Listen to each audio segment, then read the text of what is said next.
जब ये लड़का पहली बार वीआर कैप्सूल के अंदर कदम रखता है तो उसका दोस्त उस पर हंसता है। उसे लगता है कि ये बुरी तरह फेल हो जाएगा, लेकिन हमारा मेन कैरेक्टर अपने पिछले जन्म में एक स्वॉर्ड गॉड था, इसलिए बिना किसी हेजिटेशन के वो सबसे मुश्किल ट्रेनिंग डिफिकल्टी सिलेक्ट कर लेता है। एआई तुरंत अपनी पूरी पावर के साथ उस पर अटैक करता है, लेकिन सुजुन आसानी से हर स्ट्राइक को ब्लॉक कर लेता है। फिर वो एक खतरनाक काउंटर अटैक करता है जिससे रोबोट की आधी हेल्थ तुरंत खत्म हो जाती है। ये देखकर उसका दोस्त तेवून पूरी तरह शॉक में रह जाता है। इस बीच रोबोट एक और अटैक करता है, लेकिन उसका कोई फायदा नहीं होता। सुजुन बस उसके सिर को कुचल देता है और लगातार लाइटनिंग फास्ट स्लैशेस से हमला करता है। उसे खत्म करने के लिए वो रोबोट का हाथ काट देता है और उसे पूरी तरह डिस्ट्रॉय कर देता है। रोबोट के टुकड़े स्क्रैप मेटल की तरह जमीन पर गिर जाते हैं। तेवून को अपनी आंखों पर विश्वास नहीं होता कि उसने एक ऐसे एआई को इतनी आसानी से और इतनी जल्दी कैसे हरा दिया जिसे 99% प्लेयर्स नहीं हरा पाते। ऐसी स्किल्स के साथ हमारा लड़का स्ट्रीमिंग के जरिए बहुत पैसे कमाने वाला है। तो ये सब शुरू कैसे हुआ? इस दुनिया में वर्चुअल रियलिटी स्ट्रीमिंग के चैंपियंस का फैसला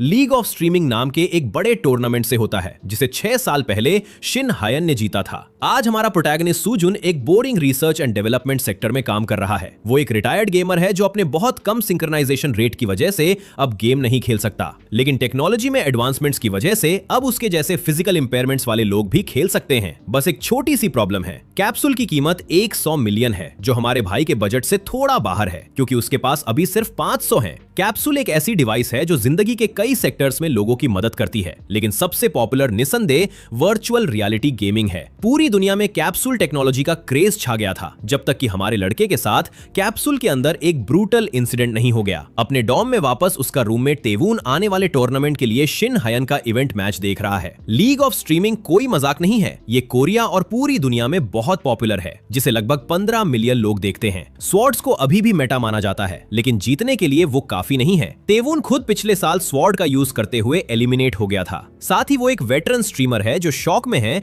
कि उसका दोस्त अचानक स्ट्रीमिंग में इंटरेस्ट दिखा रहा है। सुजुन को अचानक जीही के साथ अपनी मीटिंग याद आती है, जिसने बताया था कि अगर वो लीग टूर्नामेंट जीत जाता है तो वो कैप्सूल को अपने पास रख सकता है और तब तक वो उसे बिना किसी कॉस्ट के रेंट पर देने के लिए तैयार है। इससे सुजुन को टूर्नामेंट में पार्टिसिपेट करने का आइडिया मिलता है। तेवून को अपने नॉन स्ट्रीमर दोस्त का ये प्लान बहुत रिडिकुलस लगता है। हालांकि हमारे लड़के के दिल से अपनी पुरानी स्वॉर्ड स्किल्स के ग्लोरी डेज को वापस पाने की आवाज आ रही है, क्योंकि ट्रक्कुन की कृपा से वो पहले ही एक अनपैरेलल्ड स्वॉर्ड गॉड के रूप में अपनी पिछली जिंदगी जी चुका है। एक ऐसा इंसान जिसकी तलवार बिना किसी रहम के दर्जनों लोगों को काट डालती थी। पास्ट की एक मेमोरी उसे अपने कंट्रोल में ले लेती है, जब फुल मून के समय एक सीक्रेट ब्लैक मार्केट खुला था। वहां नीचे कोई बैठा था जिसे एक टूल की तरह यूज किया जाने वाला था। वो कोई और नहीं बल्कि पिछले जन्म का सुजुन था, एक लड़का जो अपनी किस्मत का गुलाम था। लेकिन फिर वहां खून खराबा शुरू हो गया और कमरे में मौजूद हर आदमी को बेरहमी से मार डाला गया। किसी ने इस बच्चे को बचाया था और उसे अपने घर में पनाह दी थी। उस समय अगर उसका बैड एस मास्टर नहीं आया होता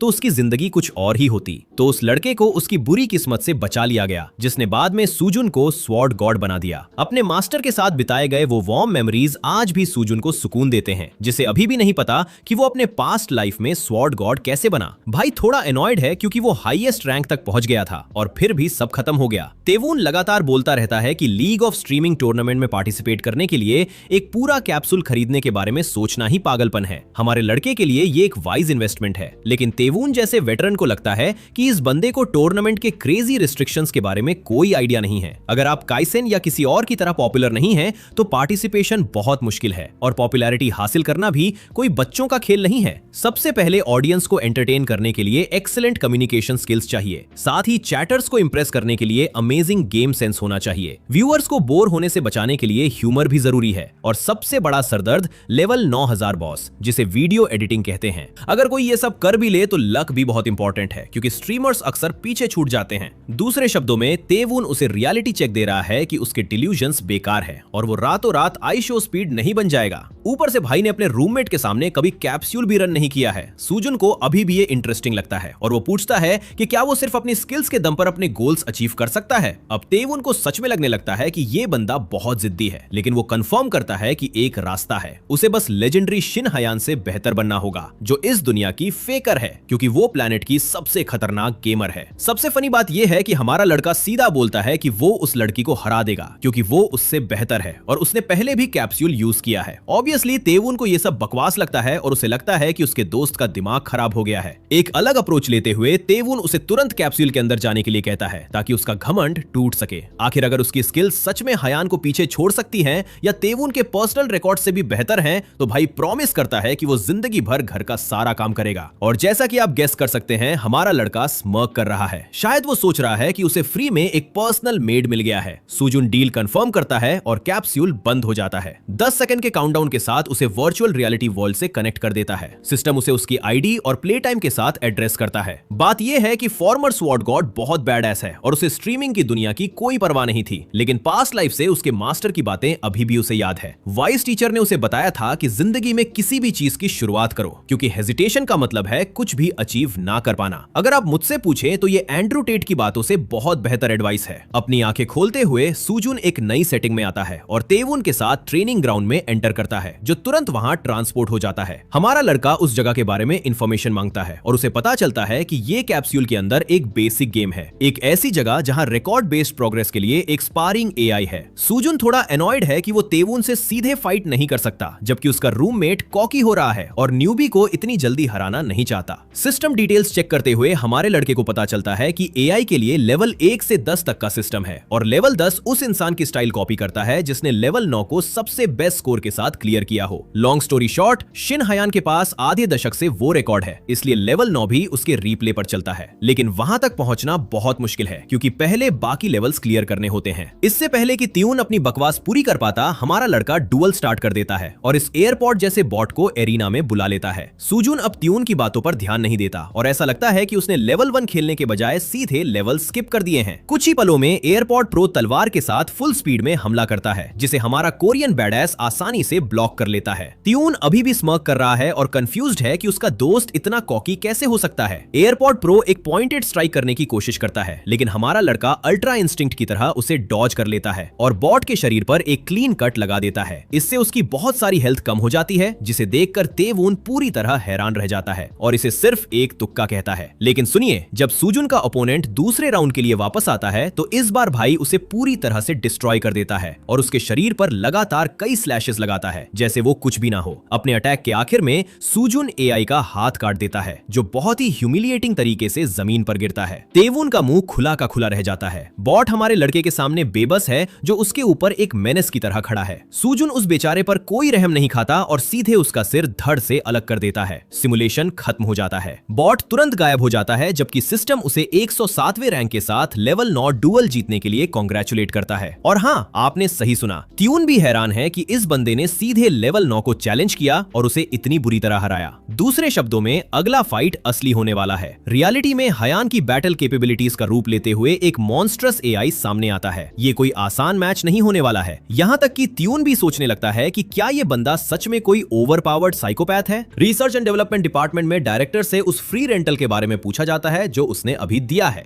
सुजुन जैसे इंसान के लिए ये एक रेकलेस मूव है, क्योंकि वो पूरी मशीन फ्री में घर ले गया।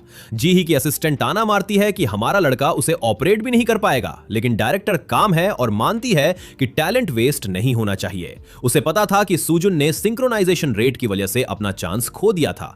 हालांकि वो अकेली थी जिसे लगता था कि वो अमेजिंग है और उस लड़के ने पहले से काफी इंप्रूव भी किया है।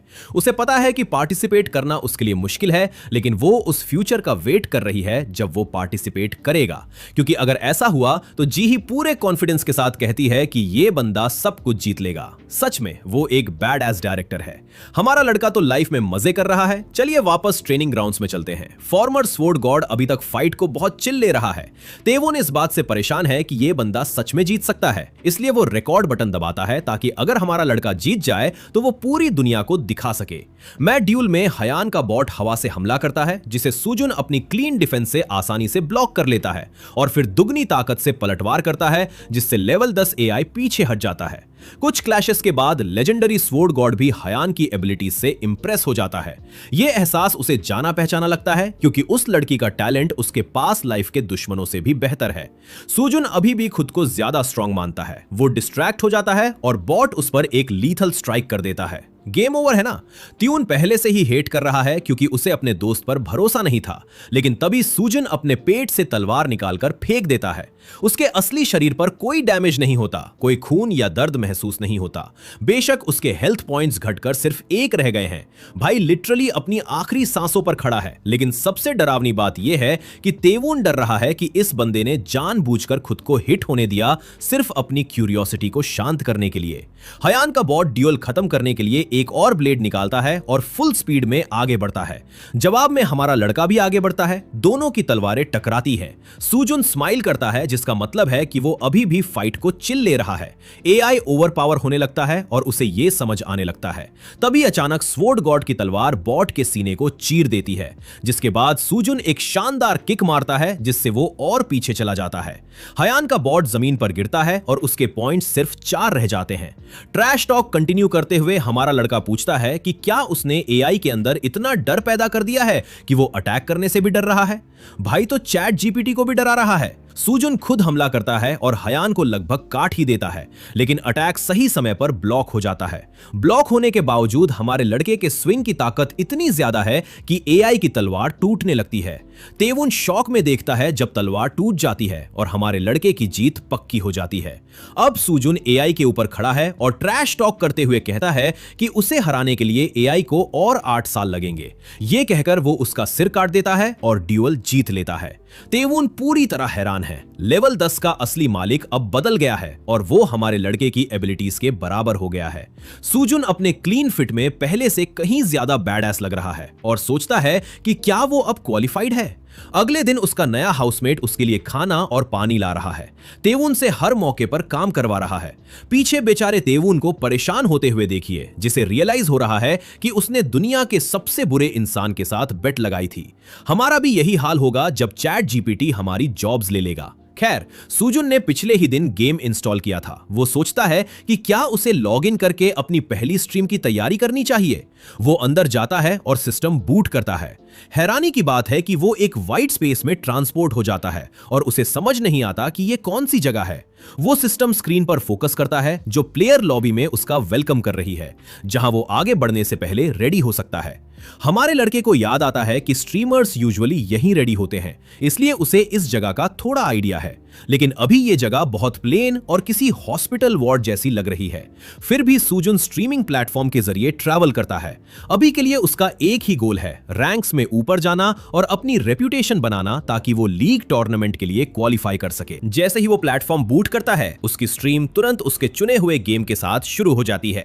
इस गेम का नाम Dawn of the Assassination Squad है, जो शुरुआत से ही फ्री रूमिंग वाइब्स दे रहा है। तो आइडिया यह है कि ये एक मेडिवल असैसिनेशन गेम है जिसका गोल बिना किसी की नजर में आए टारगेट्स को एलिमिनेट करना है। इस गेम ने ओपनिंग वीक में ही 2 मिलियन व्यूअर्स क्रॉस कर लिए थे और इसकी पॉपुलैरिटी आसमान छू रही है। दूसरे शब्दों में ये हमारे लड़के के लिए अपनी बिगिनर स्ट्रीमिंग स्किल्स को सुधारने का परफेक्ट एनवायरनमेंट है। तो वो वही करता है जो वो सबसे अच्छे से करता है। कोरियन बैटमैन अपना ग्रैपलिंग हुक निकालता है और बिल्डिंग के ऊपर चढ़ जाता है। अपनी बैडएस आउटफिट में वो शहर को नीचे देखता है। सुजुन जानता है कि असली मजा तो अब शुरू हुआ है जब वो ऑफिशियली अपनी पहली स्ट्रीम शुरू करता है। और हाँ, क्योंकि ये उसकी पहली स्ट्रीम है, इसलिए तेवुन ने उसे एक बहुत लंबा नाम दे दिया है ताकि व्यूअर्स का अटेंशन खींच सके।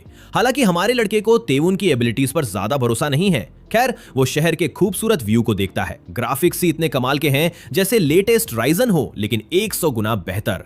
सुजुन जिंदगी के इस पहलू को एक्सपीरियंस करके बहुत खुश है। वैसे उसके कैरेक्टर का नाम दिने है। क्रिस्टीना नाम की एक खूबसूरत ब्लॉन्ड और उसकी टीममेट उसे बताने आते हैं कि वो एक खतरनाक मिशन पर है। हमारे लड़के का कैरेक्टर ऑटोमेटिकली जवाब देता है, जिससे पता चलता है कि ये गेम की ट्यूटोरियल सेटिंग है। दिने की आवाज सुजुन की आवाज से अलग है और अब तक का एक्सपीरियंस बहुत ही शानदार रहा है। क्रिस्टीना के पास कहने को कुछ नहीं है, जबकि उसका पार्टनर फेमस कोड बोल रहा है कि जो मारते हैं उन्हें मरने के लिए भी तैयार रहना चाहिए। वो लड़की उसकी बातों से परेशान हो जाती है और उसे केयरफुल रहने को कहती है, लेकिन डने चिल रहता है और उसे वापस जाने को कहता है। जाने से पहले वो उसे एक नोट देती है जिसमें लिखा है कि यहाँ कोई सच नहीं है, इसलिए जितना हो सके डाउट करो। इससे सुजुन को कंफर्म हो जाता है कि मिशन ऑफिशियली शुरू हो गया है और उसका कैरेक्टर इस केओटिक सेटिंग पर भी डाउट करने के लिए तैयार है। कैमरा का व्यू चेंज होता है। कोरियन बैटमैन अचानक बजट स्पाइडरमैन की तरह एक बिल्डिंग से दूसरी बिल्डिंग पर झूल रहा है। अपनी सुपर कूल लैंडिंग के बाद सुजुन को सिस्टम से नोटिफिकेशन मिलता है कि उसका ट्यूटोरियल ऑटो स्टार्ट हो गया है। अब से वो अकेला है, लेकिन आगे जाने का कोई रास्ता नहीं है सिवाय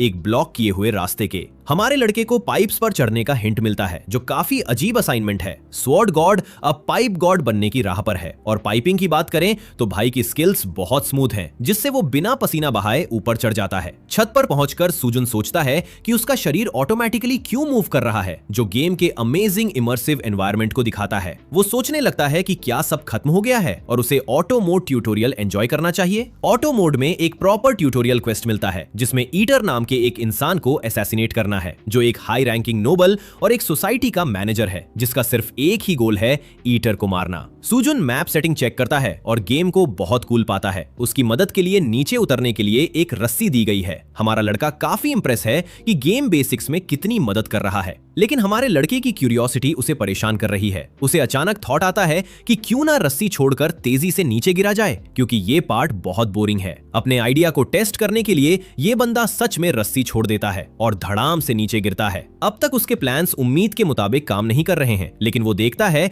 कि कुछ चैटर्स एक न्यूबी होने के नाते उसकी बेवकूफी पर हंस रहे हैं। ये लोग उसे लेम होने के लिए चिढ़ा रहे हैं। उसे अचानक याद आता है कि वो स्ट्रीम भी कर रहा है और सोचता है कि 4 लोग भी क्यों जुड़ गए। पहले उसे लगा था कोई नहीं आएगा, लेकिन तेवून के दिए गए अजीब और लंबे टाइटल की वजह से चैटर्स को उस पर तरस आ गया। उसे बेवकूफी करते हुए देखना चैटर्स को एंटरटेन कर रहा है। हालांकि आईडीज और यूजर नेम्स याद रखना बहुत मुश्किल है। अपने दोस्त की बातों को याद करते हुए सुजुन को याद आता है कि उसे नंबर्स पर फोकस करने के बजाय धीरे धीरे साइलेंस को भरने की प्रैक्टिस करने को कहा गया था। स्ट्रीमिंग का असली आइडिया नंबर्स नहीं बल्कि इंटरैक्शन वैल्यू है। यही वजह है कि लोग पॉपुलर स्ट्रीम्स की तरफ उनकी इंटरैक्शन एबिलिटी की वजह से खिंचे चले आते हैं, लेकिन लोग स्मॉल स्ट्रीमर्स को भी पसंद करते हैं क्योंकि वहां उन्हें जल्दी रिकॉग्नाइज किया जाता है। अपनी स्ट्रीमिंग लाइफ के साथ खेलते हुए हमारा लड़का खुद ही कई मैसेजेस का जवाब देने लगता है, अपना शौक एक्सप्रेस करता है और चैटर्स को एंटरटेन करता है। आखिरकार एक बंदा उसे क्वेस्ट शुरू करने को कहता है, जो उसके लिए आगे बढ़ने का सिग्नल बन जाता है।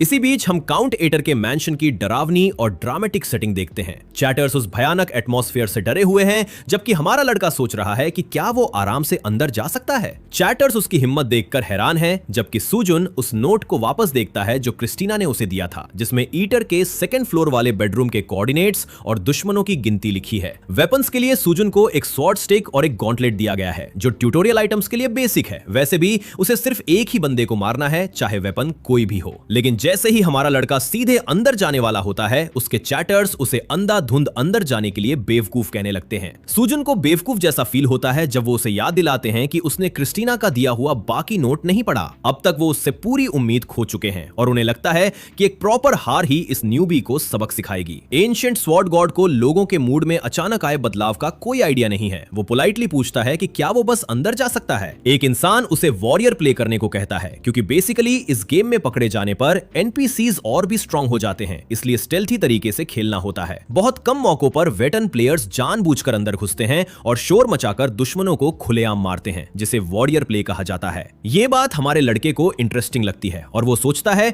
कि क्या वो जीतने के लिए वॉरियर प्ले कर सकता है। चैटर्स बताते हैं कि अभी तक किसी ने ऐसा नहीं किया है। कई लोगों ने ट्राई किया है, लेकिन हार्डकोर स्ट्रीमर्स को भी सक्सेस नहीं मिली है। लेकिन ये सारी लूजर बातें सुजुन को एक ही बात कंफर्म करती है कि उन्हें हराया जा सकता है, जब तक कि वो हयान के लेवल का हो। इससे उसे वो सारा कॉन्फिडेंस मिल जाता है जो उसे फैंसी वॉरियर प्ले स्ट्रेटेजी के लिए चाहिए। एस्टेट के पास पहुंचकर हमारा लड़का भारी प्रेशर फील कर सकता है। तेवून से उसने सीखा था कि चैटर्स अपने फेवरेट स्ट्रीमर का मजाक उड़ाना पसंद करते हैं, जो ये लोग अभी हमारे लड़के के साथ कर रहे हैं। अब तक उसे 3 और व्यूअर्स मिल चुके हैं। उसे लगता है कि जब तक वो वो हद पार नहीं कर रहे तब तक सब ठीक है। गार्ड्स के पास पहुंचकर हमारा लड़का क्लियर कर देता है कि वो यहाँ किसी स्टेल्दी मिशन के लिए नहीं आया है, वो बस लड़ने आया है। सुजुन अपने चैटर्स को यकीन दिलाता है कि उसे पता है क्या करना है, लेकिन वो उसका मजाक उड़ाते हैं और कहते हैं कि वो वैसे भी मरने वाला है। पहला नाइट इंट्रूडर को पकड़ने के लिए उस पर कूदता है, लेकिन यहीं पर हमारा लड़का मजाक छोड़कर सीरियस हो जाता है। सुजुन आराम से स्ट्राइक को ब्लॉक करता है और एक क्लीन अटैक करके पहले गार्ड को तुरंत हरा देता है। ये चैटर्स के लिए एक बहुत बड़ा शॉक है, जिन्हें बिल्कुल आइडिया नहीं था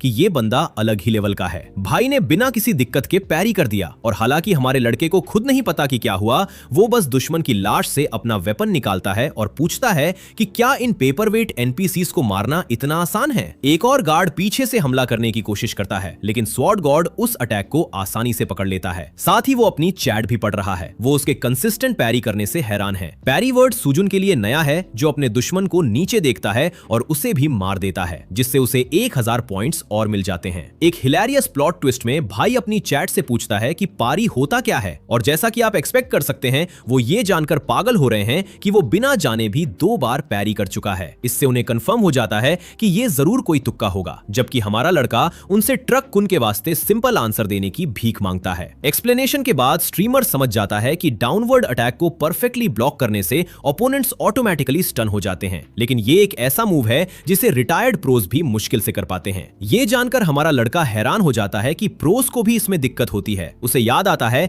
कि जिस लेवल 9 एआई से वो लड़ा था, वो पहले से ही प्रो लेवल का था और सुजुन ने उसे बहुत आसानी से डिस्ट्रॉय कर दिया था, जिसे अब समझ आ रहा है कि इसे यूज करना मुश्किल क्यों हो सकता है। पारी करने के लिए परफेक्ट एंटिसिपेशन और परफेक्ट काउंटर रिस्पॉन्स चाहिए होता है, लेकिन अपनी हेल्पफुल चैट की वजह से अब उसे पता चल गया है कि ये क्या है। उसकी सेफ्टी के लिए वो उससे वापस लौटने की भीख मांगते हैं, लेकिन गोजो सतोरू किसी फाइट से कब पीछे हटा है? बिल्कुल कभी नहीं। सुजुन के लिए ये बहुत आसान है। उसकी बातें चैट में सच में केओस मचा देती हैं। आधे लोग उसे लकी मत कहते हैं, जबकि बाकी उसकी टैलेंटेड मूवमेंट्स की तारीफ करते हैं। वैसे ये सिचुएशन उसकी पास्ट लाइफ से बहुत अलग नहीं है। उसके लो बैकग्राउंड की वजह से लोग उस पर शक करते थे, यहाँ तक कि कई बड़े सेक्ट्स के बड़े नामों को हराने के बाद भी उसे हमेशा अंडर एस्टिमेट किया जाता था। सुजुन समझ सकता है कि ये बिल्कुल सेम नहीं है, लेकिन सिचुएशन मिलती जुलती है। अपनी सोच में डूबे हुए वो 5 हथियारबंद आदमियों के सामने पहुंचता है। आखिर में कुछ भी मैटर नहीं करता, उसे बस अपने अनडिनाएबल रिजल्ट से अपनी वर्थ साबित करनी है, जो वो पहले बंदे को सीधा शैडो रेल्म में भेजकर करता है। एक और बंदा हवा से हमला करता है और परफेक्ट पैरी का मौका आ जाता है। सुजुन शानदार तरीके से पीछे हटता है और लगातार कई हिट्स करता है। वो बड़ी खूबसूरती से अपने सारे दुश्मनों को काट डालता है। उसकी स्लॉटरिंग सीक्वेंस के आखिर में सारी लाशें उसके पैरों में गिर जाती हैं। वो ऑरा मॉन्स्टर बन गया है जो री-ज़ीरो एनिमे का सुबारू बनने में फेल हो गया था।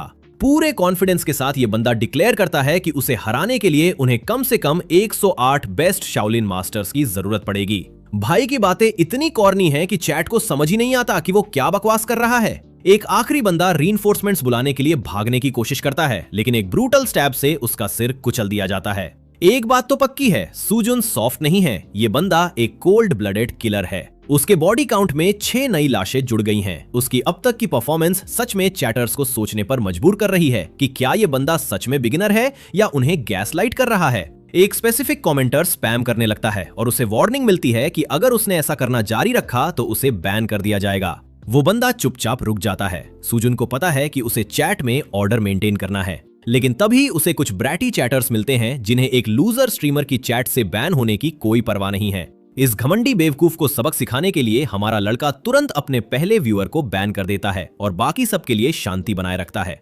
बाकी लोग इस नतीजे से खुश हैं, जिससे स्ट्रीमर हैरान हो जाता है और उसे रियलाइज होता है कि वो अच्छा कर रहा है। हालांकि उसे अपनी पास्ट लाइफ के एक्सपीरियंसेस की वजह से कोई आइडिया नहीं है। उस समय मेजर सेक्ट्स ने हमेशा उस पर रिस्ट्रिक्शंस लगाई थीं, इसलिए उसे कभी नहीं पता चला कि किस जगह को अपना घर कहे।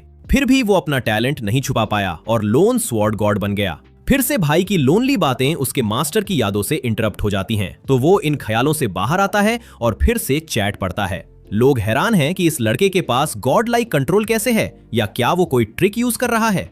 वो उसका सीक्रेट जानने के लिए इतने सारे कमेंट स्पैम करते हैं और आराम से हमारा लड़का बस एक थम्स अप देता है और कहता है कि उन्हें अपनी पास्ट लाइफ्स याद रखनी चाहिए। ये इतनी अजीब एडवाइस है कि सब चुप हो जाते हैं और फिर बकवास करने के लिए उस पर भड़क जाते हैं। खैर, सुजुन आगे बढ़ता है और बाकी सारे गार्ड्स का अटेंशन खींच लेता है, जिन्होंने उसे हर तरफ से ऐसे घेर लिया है जैसे वो कोई गॉड लेवल थ्रेट हो। चैटर्स की तरह डरने के बजाय ये बंदा पहला न्यूबी होने के मजे ले रहा है जो 13 कॉम्बो पैरी कर सकता है। गार्ड स्ट्रीमर को मारने के लिए फुल स्पीड में आगे बढ़ते हैं और सिर्फ एक दुश्मन होने की वजह से मिशन आसान लगता है, लेकिन सुजुन एक साथ कई दुश्मनों को वाइड स्लैशेस देकर मार रहा है। 2 बंदे पीछे से उस पर हमला करते हैं, लेकिन उसकी स्पेशल अवेयरनेस की वजह से वो आसानी से डक कर लेता है। उस बंदे की मूवमेंट्स इतनी कमाल की हैं कि कमेंटर्स सोचने लगते हैं कि क्या उसके सिर के पीछे भी आंखें हैं। गार्ड्स भी इस इंट्रूडर की स्किल्स देखकर हैरान हैं। उनमें से 2 एक साथ हमला करने की कोशिश करते हैं और अपनी पूरी ताकत से स्वॉर्ड गॉड को हराना चाहते हैं, लेकिन वो भी काफी नहीं है। ये बंदा परफेक्टली पैरी करता है और दोनों को हेडशॉट दे देता है। एक इजी स्माइल देते हुए हम रियल लाइफ में एक चैटर का इंटरेस्टिंग पर्सपेक्टिव देखते हैं, जो इस न्यूबी को इस गेम में तहलका मचाते हुए देखकर बहुत थ्रिल्ड है। जोचन असल में इस गेम का एक हार्डकोर फैन है। ये एक ऐसा गेम है जहां हमेशा स्टेल्थ और असैसिनेशन को प्रायोरिटी दी जाती है। जब डेवलपमेंट टीम ने पहली बार इसके रिलीज की अनाउंसमेंट की थी तो वो बहुत खुश था और शुरुआत से ही वहां था। डिफिकल्टी सेटिंग्स ने उसकी एक्सपेक्टेशंस और बढ़ा दी थीं और गेम्स में असली चैलेंज के लिए उसके डिजायर को फ्यूल किया था। लेकिन गेम में एक छोटी सी इशू थी और वो ये कि डिफिकल्टी इतनी ज्यादा हो गई थी कि प्लेयर्स निराश हो गए थे। आइडिया ये था कि पूरी बिल्डिंग को उड़ा दिया जाए या फिर टारगेट के रूटीन को याद कर लिया जाए, क्योंकि सिक्योरिटी को बाईपास करना बहुत मुश्किल हो गया था। कभी कभी 3 घंटे छिपने के बाद भी काम नहीं बनता था। जोकन ने एक रिलायबल रास्ता खोजने के लिए कई स्ट्रीमर्स को देखा, लेकिन डिफिकल्टी की वजह से कोई अच्छा जवाब नहीं मिला। लेकिन अब वो अपनी जिंदगी के मजे ले रहा है। वो इस एक बंदे को सुपरस्टार प्लेस करते हुए देख रहा है जिसे वो हमेशा से चीयर करना चाहता था। ये वही बंदा है जो हाई लेवल कॉम्बोज एग्जीक्यूट कर रहा है जो दुनिया ने पहले कभी नहीं देखे। इससे जोकन के अंदर एक एंथुसियाज्म पैदा होता है जो लाउडली चीयर करते हुए एप्रिशिएशन में स्पैम करता है। वापस हमारे लड़के पर आते हैं। सुजुन ने गार्ड्स की पूरी फौज को खत्म कर दिया है, जिससे चैटर सोचने लगते हैं कि क्या वो इस खूबसूरत नजारे को देखने के लायक भी हैं। भाई को समझ नहीं आता कि वो सब हैरान क्यों हैं और सोचता है कि क्या ये सच में इतना स्पेशल है। वो उसे इस बात का एहसास न होने के लिए इंसल्ट करते हैं कि वो कितना स्पेशल है। वो सच में एक प्रो गेमर की तरह एक्ट कर रहा है। उनके इंसल्ट्स को कूल तरीके से लेते हुए वो चैटर्स को स्ट्रीम बंद करने की एडवाइस भी देता है अगर वो इतने परेशान हैं, लेकिन उसका ये नॉनचैलेंट एटीट्यूड उन्हें और ज्यादा अट्रैक्ट करता है। वैसे वही 6 व्यूअर्स उसे एक साथ फॉलो भी करने लगते हैं, जब तक कि एक अचानक धमाके से ट्रायल का एक और सीक्वेंस शुरू नहीं हो जाता। बॉस फाइट आखिरकार आ गई है। सुजुन अपनी ट्रिमेंडस रिएक्शन स्पीड की वजह से आराम से डॉज कर लेता है। वो आदमी कोई और नहीं बल्कि नोबल खुद है। और जबकि वो सोच रहे हैं कि क्या सुजुन काफी होगा, हमारा लड़का ऊपर कूदकर सीधा किल के लिए जाता है और बॉस पर हमला करता है। लेकिन उसके परफेक्ट स्लैश के बावजूद नोबल बिना हिलाए खड़ा रहता है और मुस्कुराते हुए मुड़ता है, जैसे उस पैथेटिक अटेम्प्ट का मजाक उड़ा रहा हो। कोई इफेक्टिव डैमेज भी नहीं हुआ था, जिससे हमारे लड़के को कंफर्म हो जाता है कि ये बंदा स्पेशल है। फिर वो चैट से पूछता है कि क्या मेसेस को पैरी किया जा सकता है, जिससे वो लिटरल बॉस को एक झटके में मारने के उसके आइडियाज पर जोर जोर से हंसने लगते हैं। दूसरी तरफ नोबल अपने मेस के साथ पूरी तरह से पागल हो जाता है और अपने वेपन को चारों तरफ घुमाता है, जिससे जमीन के टुकड़े उखड़ जाते हैं। सुजुन आराम से मेस को डॉट कर रहा है, जबकि नोबल पूरे कॉन्फिडेंस के साथ उसे घुमा रहा है और हर उस हमले के लिए तैयार है जो ये बंदा उस पर करेगा। हमारा लड़का एक बार फिर ऊपर कूदता है और इस बार एक और वाइड स्लैश करता है, जिससे सिर्फ 3 हेल्थ पॉइंट्स कम होते हैं। नोबल अपने मेस से पलटवार करता है और हालांकि स्ट्रीमर को खुद कोई डैमेज नहीं हुआ है, उसे समझ आने लगता है कि अब डैमेज बढ़ भी नहीं रहा है। इससे वो सोचने लगता है कि क्या वो बार बार चिप डैमेज देकर स्टेज क्लियर कर सकता है। जोकन अपने हीरो की मदद करने आता है और बताता है कि अगर उसने एटर को 5 मिनट के अंदर नहीं मारा तो वो ऑटोमेटिक फेलियर होगा। काउंटडाउन पहले ही 4थे मिनट पर आ चुका है, जिससे डिफिकल्टी और बढ़ जाती है। सुजुन सिर्फ पल भर के लिए डिस्ट्रैक्ट होने की वजह से मेस से लगभग हिट होने ही वाला होता है और जानता है कि इस बंदे को हराने का कोई प्रॉपर तरीका न होने की वजह से वो सच में फंस गया है। इससे वो सोचने लगता है कि क्या उसे वाइटल्स को टारगेट करने की कोई दूसरी स्ट्रैटेजी ट्राई करनी चाहिए। जोकन उसे सबसे यूजफुल टिप देता है, एक ही जगह पर अटैक करने से डैमेज अक्यूमुलेट होता है। भाई को बस इसी इंफॉर्मेशन की जरूरत थी, क्योंकि हमारा लड़का तुरंत इस टिप का यूज करता है और ऊपर कूदकर नोबल के गले पर उसी जगह स्लैश करता है, जिससे डैमेज कई गुना बढ़ जाता है। यह क्लियर है कि एटर उसी जगह पर वल्नरेबल है। जोकन सही था, इसलिए अब उसे बस यही चीज बार बार करनी है। नोबल की हालत काफी खराब है, लेकिन काउंटडाउन भी दूसरे मिनट पर आ चुका है। बिना और समय बर्बाद किए सुजुन सबसे पहले नोबल का वेपन पकड़ लेता है ताकि रास्ते में कोई रुकावट ना आए। नोबल मुक्का मारने की कोशिश करता है और उस कमीने पर चिल्लाता है कि उसका वेपन छोड़ दे। बेशक हमारा लड़का आसानी से डॉड कर लेता है और उसका ब्लेड एक बार फिर एटर की गर्दन पर जाता है, जिससे 100 पॉइंट्स कम हो जाते हैं। स्लैश जारी रहते हैं और हर हिट पर डैमेज मल्टीप्लाई होता है। बॉस मॉन्स्टर को हराने के लिए वो इन ह्यूमन स्पीड हासिल कर लेता है। आखिरी स्लैश का फ्लूरी इतना खूबसूरत है कि चैटर्स हैरान रह जाते हैं। अब सिर्फ एक हिट बाकी है जिससे किलिंग ब्लो दिया जा सकता है। समय आखिरी मिनट पर आ चुका है और एटर घबराकर इधर उधर भाग रहा है और असैसिनेशन स्क्वाड को गालियां दे रहा है। वो डिक्लेयर करता है कि उसे इतनी आसानी से नहीं मारा जा सकता। मिशन वहीं खत्म हो जाता है जब हमारा लड़का फाइनल कट देता है और स्ट्रीमर के अमेजिंग रन को खत्म करता है। जबकि एक व्यूअर शांति से यह सब देख रहा था, जूखन अपनी एक्साइटमेंट को कंट्रोल नहीं कर पा रहा था। उसने अपनी आंखों के सामने सबसे बेहतरीन चीजों में से एक देखी थी। हमारे लड़के के क्लियर करने की खबर तेजी से फैल गई। वैसे हम वापस एस्टेट में आ जाते हैं, जहां ईटर एक आखिरी चाल चलता है और सूजन को हैरान करते हुए हर तरफ बहुत सारे मैजिक सर्कल्स बना देता है। एक बहुत बड़ा धमाका होता है जो पूरे एस्टेट को तबाह कर देता है और हमारे लड़के को भी लगभग निगल ही जाता है, लेकिन किस्मत से वो बच निकलता है। सूजुन ने सच में इस बंदे की हिम्मत को अंडर एस्टिमेट किया था। उसे कोई आइडिया नहीं था कि वो आखिरी समय में ऐसा सेल्फ डिस्ट्रक्शन मैजिक स्पेल चला सकता है। जैसे ही वो बाहर आता है, हमारे लड़के का सामना और भी गार्ड से होता है जो असैसिन को पकड़ने के लिए दौड़ पड़ते हैं। आखिर में हमारा लड़का भाग जाता है और जंगलों में छिप जाता है। वो पूरी तरह से थक चुका है और उसकी स्टैमिना खत्म हो चुकी है। फिर भी पीछा खत्म नहीं होता। एक तीर उड़ता हुआ आता है और उसके कंधे पर लगता है जब वो एक क्लिफ के किनारे से कूदता है। ये रियलाइज करते हुए कि उसने गड़बड़ कर दी है, हमारा लड़का आखिरी बार ऊपर एक पर्सन की झलक देखता है और फिर वो पानी में गिरकर बेहोश हो जाता है। जब उसे अगली बार होश आता है तो वो उसी घाटी के पास होता है। उसका हाथ शांत पानी में जाता है जिससे वो धीरे धीरे जागता है। उसके ऊपर एक और फिगर खड़ा होता है जिसे उसकी बॉडी मिली है। इस आदमी के पास एक गोल्डन ईगल का बैज है और वो अपनी इस डिस्कवरी को लेकर काफी कॉन्फिडेंट है। फिर सीन प्लेयर कैरेक्टर स्क्रीन पर स्विच होता है। वैसे डीएनए अभी एक ऐसी डेथ सीक्वेंस से मरा है जिससे बचा नहीं जा सकता था, तो इसमें हमारे लड़के की भी कोई गलती नहीं है। इस पूरे टाइम सूजुन कुछ नहीं कर सका क्योंकि उसकी बॉडी उसके कंट्रोल में नहीं थी। चैटर्स इस बात से काफी अनॉय हो जाते हैं कि इतनी हाइप और ऑरा वाले मोमेंट्स का एंड इतना डिसअपॉइंटिंग हुआ। फिर भी हमारे बंदे ने एक पॉजिटिव एटीट्यूड बनाए रखा और सोचा कि अब उसे किस चीज पर फोकस करना चाहिए। तभी एक चैटर ने उसे सजेस्ट किया कि वो टैवर्न जाए और क्रिस्टीना से मिले, जो वही फेमिलियर कैरेक्टर है जिससे वो गेम की शुरुआत में मिला था। यहां हमारे लड़के को रियलाइज होता है कि अपने कैरेक्टर की हार के बाद वो ऑटोमेटिकली टैवर्न में मूव हो गया है, तो वो अंदर जाता है और सेटिंग को एक्सप्लोर करता है। अंदर लोग खुशी से झूम रहे हैं, जबकि टैवर्न लेडी कोई और नहीं बल्कि स्टनिंग क्रिस्टीना ही लग रही है। ये काफी ऑब्वियस है कि कोई भी इस लड़की से बात करने का चांस मिस नहीं करना चाहेगा और उसकी अचानक प्रेजेंस को नोटिस करते हुए वो कस्टमर से पूछती है कि क्या उसे कुछ चाहिए। मुझे आप सबको याद दिलाना होगा कि ये अब डीएनई नहीं बल्कि हमारे लड़के का अपना प्लेयर कैरेक्टर है। इसी वजह से उस लड़की को बिल्कुल भी आइडिया नहीं है कि ये चार्मिंग आदमी कौन है। हमारा लड़का एक्सप्रेस करता है कि उसे बहुत कुछ चाहिए, लेकिन अनफॉर्चुनेटली ऑटो मोड बीच में आ जाता है और ईगल बैज बाहर निकाल लेता है, जिससे क्रिस्टीना तुरंत स्टन रह जाती है। जिस लड़की के साथ हमारा भाई फ्लर्ट करना चाहता था, उसी ने उसे दुनिया की सबसे खतरनाक घूरती हुई लुक दे दी और उसकी आइडेंटिटी पर सवाल उठाने लगी। वो वार्म सेटिंग अचानक से एक कोल्ड और टेंस एटमॉस्फेयर में बदल गई। तब हमारे लड़के ने एम्फसाइज किया कि इतना टेंस होने की कोई जरूरत नहीं है, वो यहाँ सिर्फ मदद करने आया है।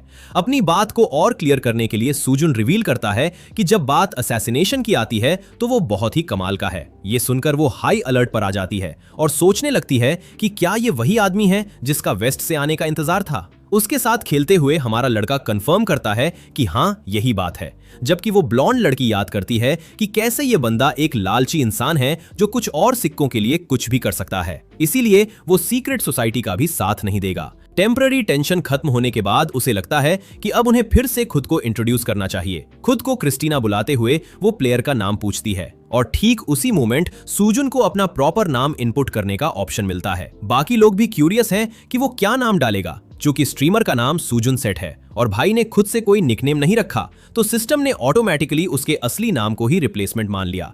खुद को एक्स्ट्रा एजी और बैड एस दिखाने के लिए भाई अपना नाम नेमलेस इनपुट करता है, जिस वजह से चैटर्स उसे फिर से बुली करने लगते हैं कि वो कितना आलसी है। सूजुन के लिए ये बात फनी है कि कैसे पास्ट में भी इसी एलियस का यूज एक साथ कई लोगों को डिनोट करने के लिए होता था, जो मूरिम वर्ल्ड में लोगों की आइडेंटिटी छुपाने के लिए एक मिस्टीरियस टाइटल लगता था। सिस्टम उसे नेमलेस नाम कंफर्म करने का प्रॉम्प्ट देता है, जिस पर वो यस कर देता है, जिससे उसे सन टैवर्न से प्रॉपर असैसिनेशन रिक्वेस्ट मिलने का ऑफिशियल एक्सेस मिल जाता है। और मुझे ऐसा लग रहा है कि ये आदमी इस क्लब का जॉन विक बनने वाला है। इनिशियल इंट्रोडक्शन सेटल होने के बाद हमारा लड़का पूछता है कि उसे उनसे कांटेक्ट करने के लिए क्या करना चाहिए। बैज मिलने के बाद क्रिस्टीना क्यूरियोसिटी से पूछती है कि इसका ओरिजिनल ओनर कहां है, लेकिन वो बेचारा तो पहले ही मर चुका है।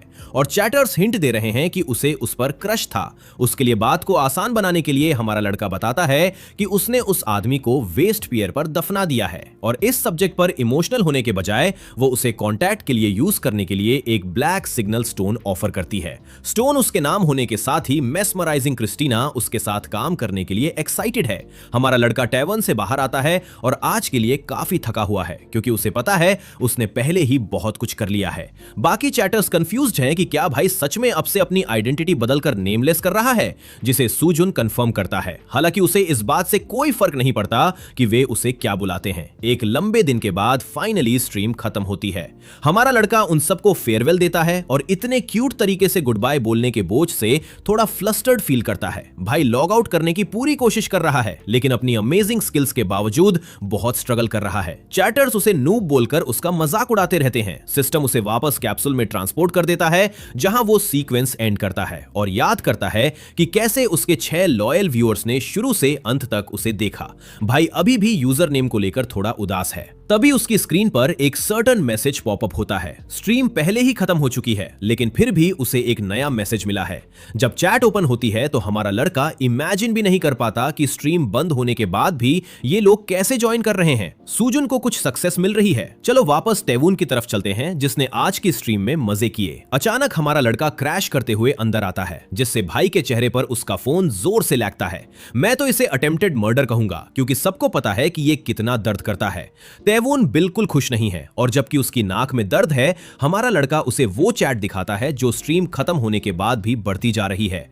इस बंदे जैसा एक वेटरन भी पूरी तरह स्टन है कि चैट अभी भी चल रही है। सच का पता लगाने के लिए टैवून अपना फोन हमारे लड़के की तरफ दिखाता है और एक्सप्लेन करता है कि वो न्यूज आर्टिकल पक्का इसी का काम होगा। ऑफ कोर्स होमबॉय सच में फ्रस्ट्रेटेड है कि इस आदमी को किसी तरह व्यूअर्स से फ्री मार्केटिंग मिल गई। दूसरे वर्ड्स में कहें तो उस आर्टिकल ने और ज्यादा व्यूअर्स को उसकी स्ट्रीम में आने का मौका दे दिया। वही व्यूअर जोएन इस सब की वजह है। टैवून एक्सप्लेन करता है कि जिस तरह से चीजें चल रही हैं, अगर ये 30 रिकमेंडेशंस तक पहुंच गया तो आर्टिकल फर्स्ट पेज पर शो होगा, जिससे फॉलोअर काउंट और बढ़ जाएगा। पहले से ही थका हुआ टैवून इस क्लाउन को सजेस्ट करता है कि पूरी रात स्ट्रीम करने के बाद अब फाइनली सो जा, जबकि हमारा लड़का थोड़ा डिसअपॉइंटेड है कि ये सो कॉल्ड प्रो स्ट्रीमर इतनी जल्दी थक गया। खैर वापस अपने कोजी बेडरूम में सूजुन बिना रुके बढ़ रही रिकमेंडेशंस के बारे में पढ़ता है।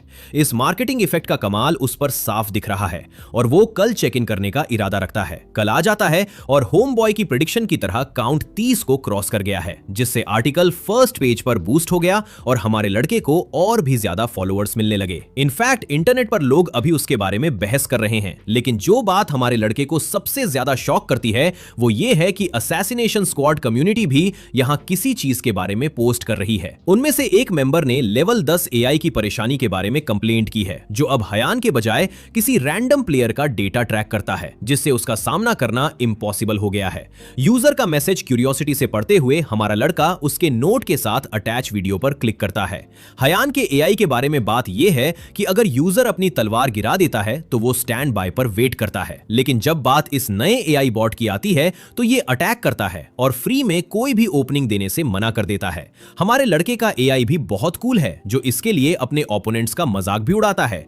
इसीलिए फोरम के मेंबर्स अब ये जानने के लिए क्यूरियस हैं कि क्या वो प्लेयर भी इतना ही बड़ा प्रिक है। भाई की अपनी पर्सनैलिटी के कारण वाट लग रही है और उसे ये पता है। सूजुन को लगता है कि ऐसा सिर्फ इसलिए हुआ क्योंकि उसने गेम खेलते टाइम सच में टैवून से बात की थी। ये सब काफी अनफेयर लगता है, लेकिन अभी लोगों को उसकी पर्सनैलिटी बिल्कुल पसंद नहीं आ रही है।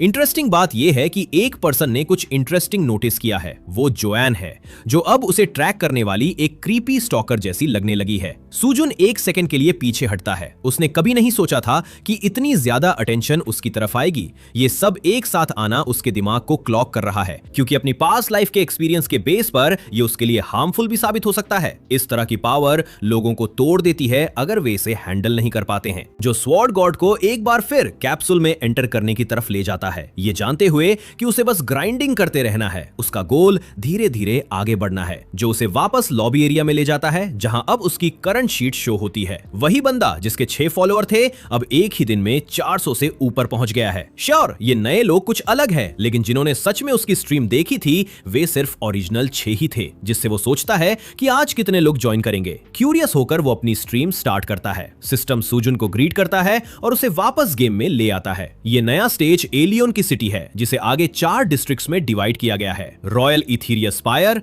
गिल्डेड क्वार्टर और फाइनली लो क्वार्टर। हर एक अलग अलग क्लास के लोगों को रिप्रेजेंट करता है। प्लेयर्स को एक लोकेशन से दूसरी लोकेशन पर जाने के लिए असैसिनेशन मिशन मिलने वाले हैं, लेकिन बिना मिशन रिसीव किए भी असैसिनेट करना एक्चुअल में पॉसिबल है। इस नई सेटिंग को एक्सप्लोर करते हुए हमारा लड़का अपने प्यारे व्यूअर्स को हेलो बोलता है, जो उसे प्यार और एंटिसिपेशन के साथ घेर लेते हैं और इस बंदे की असली स्किल्स को एक्शन में देखना चाहते हैं। नए लोग नेमलेस की स्ट्रीम ज्वाइन करके ऑनर्ड फील करते हैं। हमारा लड़का सबको एश्योर करता है कि जोएन ये सब चिल्लाने वाली नहीं है और उसने उस बच्चे को कोई रिश्वत भी नहीं दी है। कंट्रोवर्सी कुछ ही सेकंड्स में खत्म हो जाती है, जिससे पेड मार्केटिंग के सारे र्यूमर्स क्लियर हो जाते हैं। एक्साइटमेंट में एक बंदा सीधे 10,000 डोनेट कर देता है और पूछता है कि वो ईटर को अपने तरीके से कैसे हरा सकता है। चूंकि ये उसका पहला डोनेशन है, सूजुन थोड़ा खुश होता है और एक आसान आंसर इलस्ट्रेट करता है कि बस एक ही जगह पर बार बार स्ट्राइक करो। और वेल, ये तो सबसे ऑब्वियस क्लू था जो सबको पता है, जिससे चैटर्स उस बंदे के डोनेशन के पैसे को मिसयूज करने के लिए उसे बुली करने लगते हैं। ये जानकर कि वो एक्सप्लेन करने में फेल हो गया, हमारा लड़का हम्बली फिर से कोशिश करता है। इस बार वो एनपीसी के वाइटल पॉइंट्स पर स्ट्राइक करने की प्रॉपर टिप देता है, जिससे वे फ्लस्टर्ड हो जाते हैं और उनका पसीना छूट जाता है। ये पिछली एडवाइस के साथ मिलकर ईटर को हैंडल करने का एक प्रॉपर गाइड बन जाता है। वही बंदा इन डेप्थ गाइड के लिए फिर से 1000 डोनेट करता है। सूजुन नोटिस करता है कि इतने सारे नए लोग हैं जिनके बारे में उसे कोई आइडिया नहीं है, और जब वो व्यूअर टैब चेक करता है तो ये देखकर बफल्ड रह जाता है कि 300 से ज्यादा लोग ट्यून्ड इन हैं। भाई ने सिर्फ 100 लोगों के आने की उम्मीद की थी, लेकिन उसकी चैट की लॉयल्टी तो आईशो स्पीड की चैट से भी कंपेयर की जा सकती है। फिर ये सवाल आता है कि सूजुन को आज किस चीज पर फोकस करना चाहिए। एक चैटर कुछ और वॉरियर प्ले की रिक्वेस्ट कर रहा है। वे सच में उसे एक्शन में देखना चाहते हैं ताकि वो अपनी स्किल्स प्रूव कर सके। कुछ और लॉयल चैटर्स इस सजेशन से गुस्सा हो जाते हैं कि इस आदमी से उसकी लेजेंडरी स्किल्स प्रूव करने के लिए कहा जा रहा है। सूजुन उनसे थोड़ी देर के लिए न लड़ने की अर्ज करता है। उन इडियट्स के बीच एक बंदा हेल्पफुली सजेस्ट करता है कि आसपास कुछ ऐसा ढूंढो जो उसे पसंद हो। सिटी में साइट सीइंग करते हुए ऑन द स्पॉट मिशन के लिए कमीशन्ड होना भी आसान है। एक साथ कई ओपिनियंस मिलने पर स्ट्रीमर फाइनली एक डिसीजन पर आता है और सोचता है कि क्या अब वार्म अप के तौर पर अपनी पिक पॉकेटिंग स्किल्स को टेस्ट करने का टाइम आ गया है। भीड़ भाड़ वाले क्राउड के बीच एक पियक्कर बेवकूफ हमारे लड़के से टकरा जाता है और फिर पूछता है कि इस चोगे वाले अजनबी की प्रॉब्लम क्या है। जब ये डूड उससे टकराने वाले आदमी की इंसल्ट करने में बिजी होता है, तब हमारा लड़का अपनी एक्सपर्ट स्लाइट ऑफ हैंड की वजह से आसानी से एक बड़ा पर्पस अचीव कर लेता है। ग्रैपलिंग टेक्निक को अडॉप्ट करने के बाद अब उसका पिक पॉकेटिंग पर पूरा कंट्रोल है और वो लगातार 3 बार सक्सेसफुल भी हो जाता है। चैटर्स ये सवाल करने लगते हैं कि क्या भाई अब अचानक से वॉरियर के बजाय चोर बन रहा है। वो पूरी मुरीम वाली स्टोरी अब सेंस बनाने लगी है। वेल, चैटर्स के लिए पिक पॉकेटिंग तभी फनी है जब चोर का पीछा किया जा रहा हो, लेकिन ऑफ कोर्स सूजुन मेक श्योर करना चाहता है कि वो अभी खुद को भूखा ना रखे। उसने इतने पैसे कलेक्ट कर लिए हैं कि वो आसानी से अपने लिए एक पेंट हाउस ले सकता है। जब वो अपने पैसों को देखने में बिजी होता है तो 2 ठग उसे घेरने का फैसला करते हैं। एकदम ताकतवर और टफ दिखते हुए वे उसे अपने काम में स्लिक होने की कोशिश करने के लिए डराने की कोशिश करते हैं। उनमें से एक ये भी पूछता है कि क्या सूजुन के पास बिजनेस करने की परमिशन भी है। कंफ्यूज्ड होकर हमारा लड़का पूछता है कि क्या उससे पैसों के बारे में पूछा जा रहा है, जिसके पीछे ऑब्वियसली ये क्लाउन पड़ा है। गेम सीक्वेंस को पॉज करने के बाद सूजुन अपनी चैट से पूछता है कि कौन सा स्टूपिड गेम चोर का सामना करने के लिए गार्ड्स के बजाय थग्स का यूज करता है, जिससे सब हंसने लगते हैं। अभी भी पॉज सीक्वेंस में हमारा लड़का डिसअसेंबलर को एलिमिनेट करने का वांटेड पोस्टर पढ़ने के बाद इन दोनों को निपटाने का आइडिया सोचता है। अपैरेंटली गैंग बॉस को एलिमिनेट करने का गोल है, जिससे प्रोसेस में मार्केट भी क्लीन हो जाएगा। गोल सिंपल है हमारे लड़के के लिए। आज की स्ट्रीम में इन सड़कों पर बहुत सारे कॉकरोच का टर्मिनेशन होने वाला है। उसी समय उसके अपने चैटर्स को इस बंदे की डिसअसेंबलर्स को पकड़ने की एबिलिटी पर बिल्कुल भी भरोसा नहीं है। उनमें से कुछ एक्साइटेड हैं क्योंकि क्लियरली इस आदमी को पता ही नहीं है कि वो किससे पंगा ले रहा है। सीन डिसअसेंबलर्स की तरफ स्विच होता है। वो बैच पहनने वाला गैंग जो अल्पाका नाम के एक आदमी के पीछे पड़ा है, एक वेटरन स्ट्रीमर जिसकी 10,000 की अमेजिंग एवरेज व्यूअरशिप है, वो एक असैसिनेशन चैलेंज के बीच फंसने की वजह से अपनी जान के डर से कांप रहा है। उसके चांसेस अभी काफी स्लिम लग रहे हैं और उसकी किस्मत भी काफी कचरा है, क्योंकि उसके ठीक बगल में रखी मोमबत्ती पिघलकर हम्टी डम्टी के गंजे सिर पर गिर जाती है। स्ट्रीमर पक गया है क्योंकि अब उसकी पोजीशन रिवील हो गई है और गेम उसकी मौत के साथ खत्म हो जाता है, जिससे मिशन बिल्कुल शुरू से स्टार्ट हो जाता है। वो इन स्टूपिड गैंग मेंबर से बार बार मरने के लिए अपनी किस्मत को कोसता है, यहां तक कि उसके चैटर्स भी उसे उसकी लगातार 4 फेलियर स्ट्रीक याद दिलाते हैं। वो बंदा फेड अप हो चुका है और सच में पूरे 4th डिस्ट्रिक्ट को हैंडल करने के लिए ड्रेक को एलिमिनेट करना चाहता है, लेकिन ये कोई आसान काम नहीं है। उसके लॉयल चैटर्स को भी पता है कि उसके जैसे डूड के लिए ये इम्पॉसिबल है, स्पेशली जब रूलर्स अनबीटेबल हों। रूलर सिंडिकेट की एक स्पेशल टीम है जो 4th डिस्ट्रिक्ट को मैनेज करने के लिए रिस्पॉन्सिबल है। ये लोग गेम के मेन विलन भी हैं।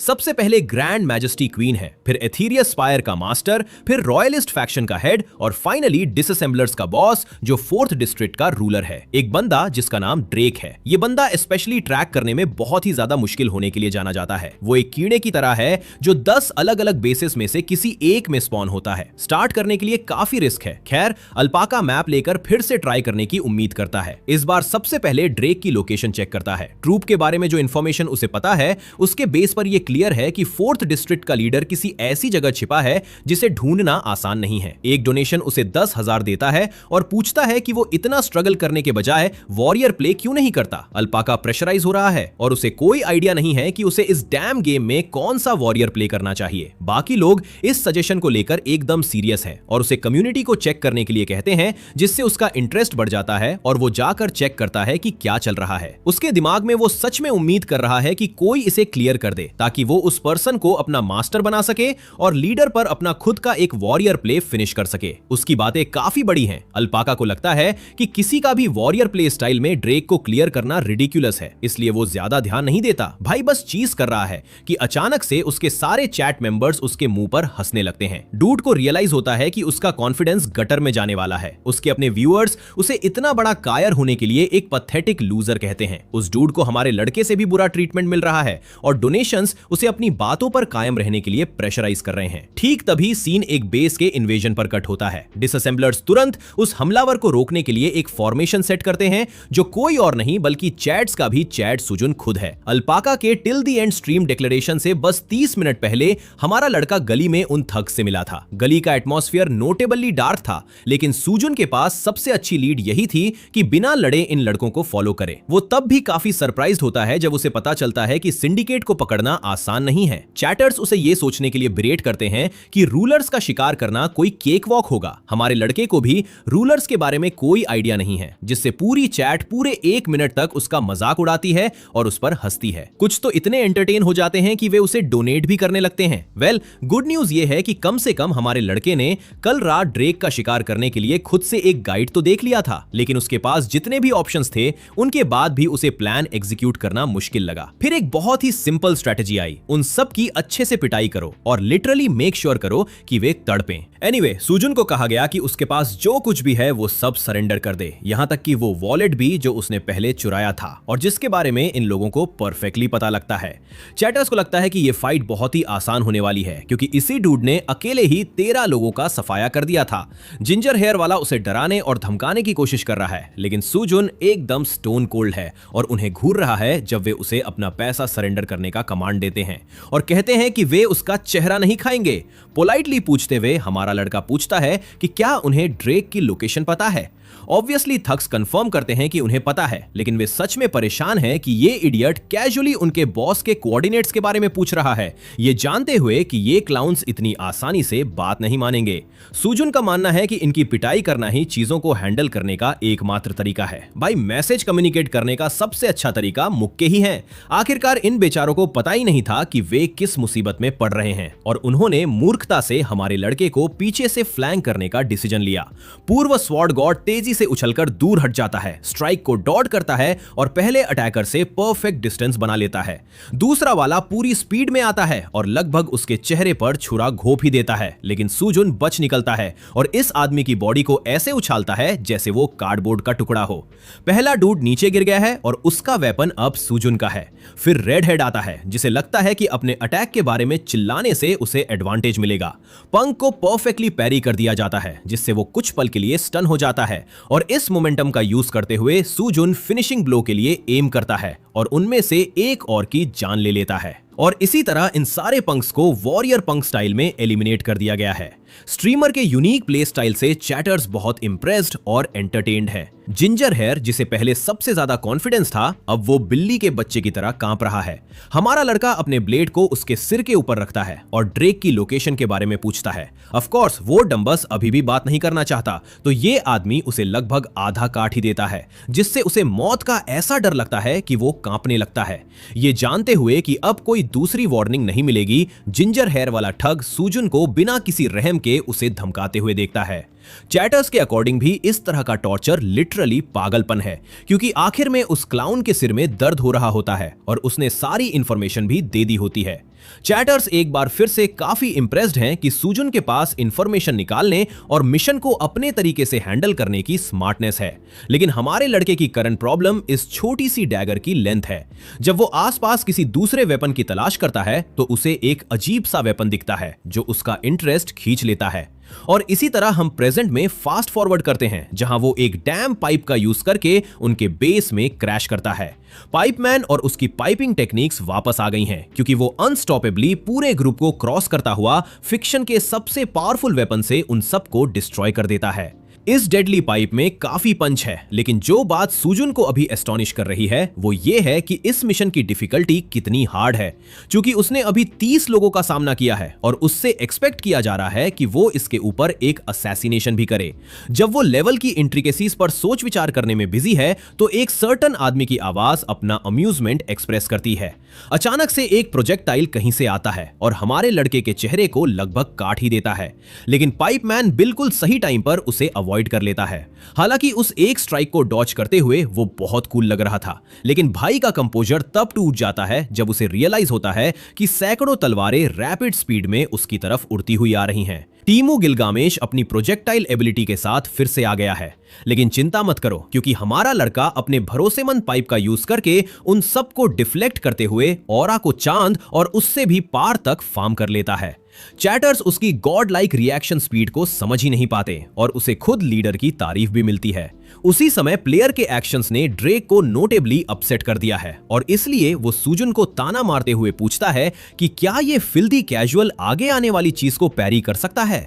डिसअसेंबलर्स का लीडर जादुई एनर्जी से भरे अपने स्पेशल चाकू फेंकता है। उन सबसे एक साथ डील करना बहुत मुश्किल है, इसलिए इस बार सुजुन ज्यादा स्मार्ट अप्रोच अपनाते हुए अपने पाइप को सर्कुलर मोशन में घुमाता है और हर उस हिट को ब्लॉक कर देता है जो उसे छेदों से भरी चीज स्लाइस में बदलने वाला था।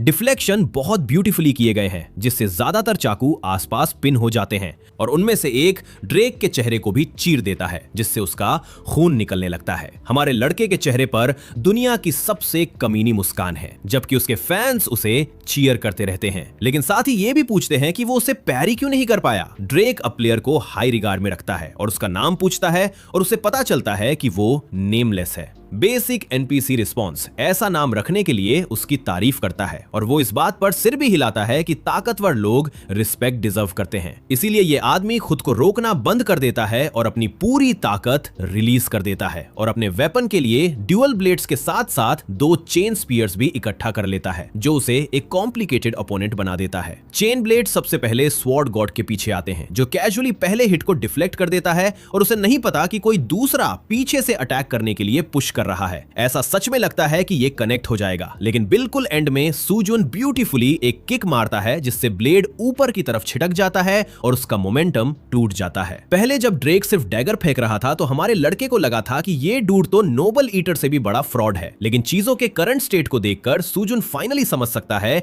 कि सिर्फ इस वेपन की वजह से ड्रेक को फाइट में हराना एक रियल चैलेंज क्यों है। स्वॉर्ड गॉड डेवलपर्स की रिस्पेक्ट करता है, जिन्होंने बैटल मैकेनिक्स पर इतना एम्फेसिस किया है जो आपको ऑलमोस्ट एक्सक्लूसिवली वॉरियर प्ले को एम करने के लिए एनकरेज करता है। ड्रेक पूछता है कि क्या उसके अपोनेंट ने अटैक करना बंद कर दिया है और उसी वजह से वो खुद ऑफेंसिव होने के लिए आगे बढ़ता है और हमारे लड़के के गॉडली पाइप से अपने ब्लेड्स टकराता है। वो गॉडली पाइप अभी भी ड्रेक को ओवरवेल्म करने के लिए काफी माइटी है, जिसकी वजह से उसे अपने चेन स्पीयर्स का यूज करना पड़ता है और सुजुन उन्हें भी सक्सेसफुली इवेड कर लेता है। चैटर्स इस बात से बोर होने लगे हैं कि वो अब तक सिर्फ डिफेंस ही खेल रहा है और खुद सुजुन ने भी ये एसेस कर लिया है कि ये बंदा एक साथ 13 गार्ड से लड़ने से भी ज्यादा डिफिकल्ट है, डिफिकल्टी चाहे जो भी हो। स्वॉर्ड गॉड अपनी पिछली जिंदगी में ब्लेड्स के पहाड़ों और तलवारों के जंगलों से बचकर निकला है, जिसका मतलब है कि उसे हमेशा जीत का रास्ता पता होता है। इस ओपोनेंट के लिए सोल्यूशन ये है कि डिस्टेंस को खत्म किया जाए और डिफेंसेस की लेयर्स को पेनिट्रेट किया जाए। ड्रेक सुजुन के मूव को एंटिसिपेट कर लेता है, लेकिन जैसे ही वो काउंटर के साथ रिस्पॉन्ड करता है, हमारा लड़का सक्सेसफुली एरियल स्ट्रोक को पैरी कर देता है, जिससे लीडर वहीं पर स्टन हो जाता है। ये अटैक नॉर्मली रेगुलर मॉब्स को मार देता है, लेकिन ड्रेक जैसे किसी बंदे पर ये उसे सिर्फ दोबारा अटैक करने का एक विंडो ही दे सकता है। उसी टाइम उसने ये फिगर आउट कर लिया है कि चेन्स हमेशा खुद को लीडर को प्रोटेक्ट करने की पोजीशन में रख लेंगी, लेकिन उसके लिए ऐसा नहीं होता। दूसरे वर्ड्स में कहें तो स्वॉर्ड गॉड को बस एक प्रॉपर हिट कनेक्ट करना है, तो वो अपनी एंशिएंट टेक्निक्स का एक स्टांस एक्टिवेट करता है, अपने पैरों को जमीन में जमाता है और अपनी सॉलिड लोअर बॉडी से अपनी सारी पावर ट्रांसफर करते हुए अल्टीमेट हाई गार्ड स्टांस को मैनिफेस्ट करता है। स्वॉर्ड गॉड की स्पिरिट उसके अंदर से चैनल होती है और इस बार सुजुन सीधे ड्रेक के सिर पर एम करते हुए फिनिशिंग ब्लो मारता है और उसे एक ही हिट में ऑब्लिटरेट कर देता है। चैटर्स को बिल्कुल कोई आइडिया नहीं है कि अभी फिर से क्या हुआ। उन्हें बस इतना पता है कि ये आदमी अपनी स्किल से हर चीज को कितना आसान बना देता है। चूंकि गेम खुद वर्चुअल रियलिटी है, सुजुन को अभी अपनी टेक्निक पर कॉन्फिडेंस नहीं था, लेकिन ऐसा लगता है कि ये बिना किसी प्रॉब्लम के कैरी ओवर हो गया है। उसके फुटवर्क से लेकर उसके धड़ के मुड़ने तक, उसकी बाहों के हर मूवमेंट तक सब कुछ सबसे छोटे एडजस्टमेंट के लिए फाइन ट्यून्ड है, जिसका मतलब है कि ये असली बॉडी होने से कुछ खास अलग नहीं है। अचानक से चेन खिसकती है और हमारे लड़के को ऑफ गार्ड पकड़ने की कोशिश करती है। सुजुन डॉड करता है और थोड़ा डिस्टेंस बनाता है और ऐसा लगता है कि वो बड़ा बुरा आदमी अभी तक नीचे नहीं गिरा है। वो अपने और भी ज्यादा ऑफेंसिव मैन्यूवर से इन्वेडर को मारने का एम रखता है। बस इस बार हमारा लड़का ज्यादा तेज है और इतना जोरदार कट मारता है कि वो ड्रेक के चेन वेपन को तोड़कर अलग कर देता है। इसकी वजह से उसका ओपोनेंट अब प्रोटेक्टेड नहीं है। अपने वेपन को घुमाने की कोई बात हमारे लड़के को एक्सटेसी का सेंस और अपनी पिछली जिंदगी से अपने एग्जिस्टेंस का प्रूफ देती है। क्लैश का रिजल्ट ड्रेक के लिए अटर डोमिनेशन होता है, जिसके ब्लेड्स हवा में उछल जाते हैं और सुजुन उसके ऊपर खड़ा है, फिनिशिंग ब्लो देने के लिए तैयार, जो वो उसी पाइप का यूज करके डिस्ट्रक्शन अनलीश करके करता है। एंड तक ड्रेक का चेहरा अब हमेशा के लिए जमीन चूम लेता है, जबकि सिस्टम 4th डिस्ट्रिक्ट के लीडर को मारकर एडवेंचर का एंड कंक्लूड कर देता है, जैसा कि एक्सपेक्टेड था। चैटर्स तुरंत हमारे लड़के की डिक्राइडिंग करने लगते हैं, हालांकि उन्हें उसे बाकी हर टाइम ट्रैश टॉक करना पसंद है। सुजुन अपना व्यूअर काउंट नोटिस करता है, जो 450 वॉचिंग तक शूट अप कर जाता है और एक बार फिर उसे एक मैसिव जंप एक्सपीरियंस होता है। ट्रूप की लोकेशन पर सुजुन यही सोचता रह जाता है कि आखिर उसकी व्यूअरशिप कैसे स्काई रॉकेट होने लगी, जो उसके करंट फॉलोअर काउंट से भी ज्यादा ऊपर उठ गई है। एक मोमेंट के लिए भाई सच में ब्लश करने लगता है। हालांकि मेरे बंदे को एक्सक्लूसिवली कहा गया था कि वो इन नंबर्स को लेकर ऑब्सेस ना हो, फिर भी ये फीलिंग उसे बहुत खुश करती है और मेरे बंदे का पोकर फेस बमुश्किल उसकी खुशी को छुपा पा रहा है। बाकी चैटर्स अब ये सोचने लगे हैं कि ये आदमी आजकल जो सवाल पूछ रहा है उससे वो अपना ही कोई अलग गेम खेल रहा है। स्पून मर्डरर से 10,001 का डोनेशन एक मैसेज के साथ आता है कि इस आदमी ने क्रीपी तरीके से एक पाइप से सबका मर्डर कर दिया। इस तरह पाइप मर्डरर का एलियस पैदा होता है। सबसे डरावनी बात यह है कि डैमेज इंक्रीज बफ के बिना भी इस आदमी ने आसानी से ड्रेक को हरा दिया होता। डोनर को थैंक्स कहते हुए हमारा लड़का एक मेन चीज को लेकर कंफ्यूज्ड है कि गार्ड्स अभी तक यहां क्यों नहीं आए। जगह खाली पड़ी है और गार्ड्स को नॉर्मली इस जगह पर भर जाना चाहिए था, लेकिन अपेरेंटली गार्ड्स कभी भी मिशन के बीच में नहीं आते हैं।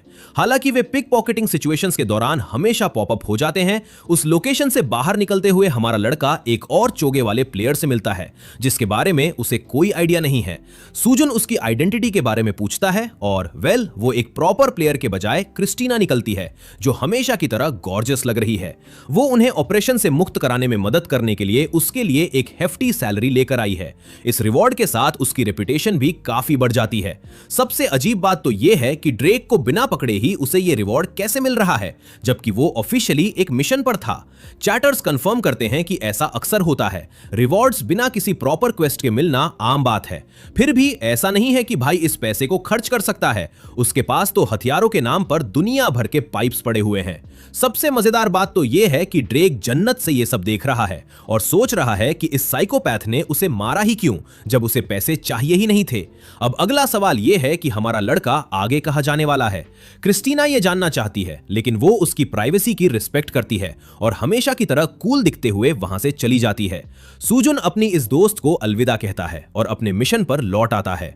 यह सो कॉल्ड असैसिनेशन कभी सक्सेसफुल था ही नहीं, क्योंकि भाई ने कभी इसकी कोशिश ही नहीं की। खैर, अब हमारे लड़के के लिए स्ट्रीम बंद करने का वक्त आ गया है। वो अपनी जिंदगी से थक चुका है और बस यहां से जाना चाहता है, लेकिन उसके डाई हार्ड फैंस चाहते हैं कि वो थोड़ी देर और रुके। पूरी तरह से थका हुआ सुजुन सबको बाय बोलता है और चला जाता है। जब वो कैप्सूल से बाहर आता है तो देखता है कि तेवुन वहां बैठा हुआ फोन में लगा है। ये काफी अजीब है कि वो यहां उसके कमरे में है। तेवुन बताता है कि उसने उसकी ब्रॉडकास्ट देखी और उसे वो काफी मजेदार लगी। यहां तक तो सब ठीक था, लेकिन हमारे लड़के को यह बिल्कुल पसंद नहीं है कि कोई और उसके बिस्तर पर बैठे, इसलिए वो इस जोकर को सबक सिखाने के लिए उसे तकिए से मारता है। अच्छी खासी पिटाई के बाद तीवुन ब्रॉडकास्ट के बारे में पूछता है कि क्या कोई मजेदार रिएक्शन आया। पता चलता है कि व्यूअर काउंट काफी कमाल का था।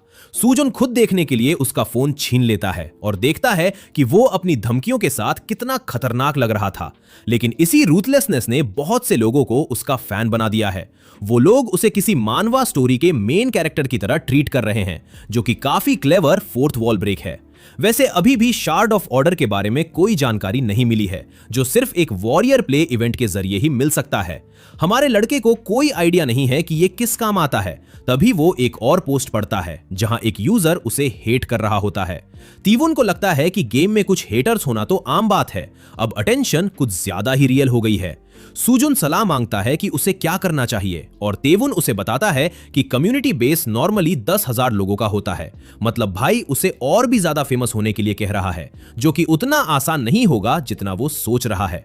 उसी वक्त उसे अल्पैका के बारे में एक पोस्ट मिलती है, जो एक और स्ट्रीमिंग आर्टिस्ट है और वॉरियर प्ले स्टाइल के लिए जाना जाता है।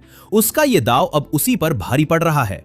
इस बीच हमारे लड़के को एक पॉपुलर स्ट्रीमर को फंसाने के लिए परफेक्ट चारा मिल गया है। वो तेवुन के कमरे में आता है और उस स्ट्रीमर के बारे में पूछता है जिसका नाम अल्पैका है, और जाहिर है ये बंदा उसे उनके पिछले कोलैब की वजह से जानता है। सुजन को बस इसी हुक की जरूरत थी, क्योंकि वो उस लड़के से एक छोटा सा फेवर मांगता है। अल्पाका की बात करें तो भाई अभी भी लगातार हार रहा है। वो पूरे 13 बार फेल हो चुका है और उसके सारे फैंस उसे डिसलाइक दे रहे हैं। हालात काफी खराब लग रहे हैं, क्योंकि उसे ड्रेक को हराने का कोई और तरीका नहीं मिल रहा है। तभी एक लॉबी मैस्कॉट D-BAC1 वहां आता है। ये चीज काफी क्यूट है, लेकिन उसे दिलासा देने के बजाय भाई उसके चेहरे पर थूक देता है, जिससे वो बेचारा डर जाता है। अब तो वो क्यूट जानवर भी हमारे भाई की कोई रिस्पेक्ट नहीं करता। फिर भी वो अभी ऐसे बैठकर रो नहीं सकता। एक डोनर उसे उसकी उस शर्त की याद दिलाता है जिसमें उसने कहा था कि जो कोई भी वॉरियर प्ले से ड्रेक क्वेस्ट को क्लियर करेगा वो उसका नौकर बन जाएगा। ये आदमी तब गहरे सदमे में चला जाता है जब वो फोरम चेक करता है और उस लिंक पर क्लिक करके देखता है कि एक बंदे ने ड्रेक को कैसे हराया, और वो कोई और नहीं बल्कि अपना नेमलेस सुजुन है। उस ब्लॉन्ड लड़के के लिए यह समझना नामुमकिन है कि इस बंदे ने 4th डिस्ट्रिक्ट लीडर को कैसे हरा दिया, जिससे उसकी आइडेंटिटी को लेकर कई सवाल उठने लगते हैं। इत्तेफाक से उसे अचानक एक टेक्स्ट भी मिलता है जो उसे चौंका देता है, लेकिन जैसे ही वो इसे खोलता है तो त्यूवन को देखकर हैरान रह जाता है, जो दोनों स्ट्रीमर्स को बातचीत के लिए कनेक्ट करना चाहता है।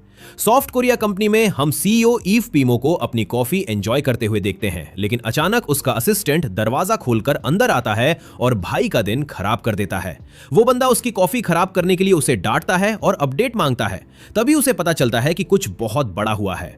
वॉरियर प्ले प्रोसेस के जरिए एक रूलर को हरा दिया गया है। सीन तुरंत सीरियस हो जाता है। कंफर्म होता है कि हारने वाला रूलर ड्रेक है, लेकिन उसका हारना अभी समझ आता है क्योंकि बाकी रूलर्स उससे कहीं ज्यादा ताकतवर हैं। पीमो को हमेशा से लगता था कि कोई ना कोई एक दिन उस बंदे को हरा ही देगा, और उसे लगता है कि ये कोई बड़ी बात नहीं है। लेकिन अगर शार्ड ऑफ ऑर्डर के सारे टुकड़े इकट्ठे हो गए तो उनके प्लान्स हमेशा के लिए बर्बाद हो जाएंगे। लेकिन असिस्टेंट ने खास तौर पर यह ध्यान रखा था कि ऐसी कोई पॉसिबिलिटी बने ही ना। बात निकली है तो बता दें कि पहला शार्ड ऑफ ट्रुथ कलेक्ट कर लिया गया है। इसकी इकलौती शर्त हर रूलर को वॉरियर प्ले स्टाइल से हराना है। साथ ही उनमें से सबसे मजबूत रूलर को तब तक नहीं हराया जा सकता जब तक कि एक स्पेशल स्किल हासिल न कर ली जाए। ये स्किल भारी मात्रा में एनर्जी को अनलॉक करने के लिए एक एम्पलीफायर का काम करेगी। कई लोगों ने इस स्किल को पाने की बहुत कोशिश की, लेकिन किसी को भी कामयाबी नहीं मिली। अभी और भी बड़ी चिंताएं हैं। शुरुआत इस बात से होती है कि जिस इंसान ने ड्रेक को हराया था वो कुछ पल पहले ऑनलाइन था।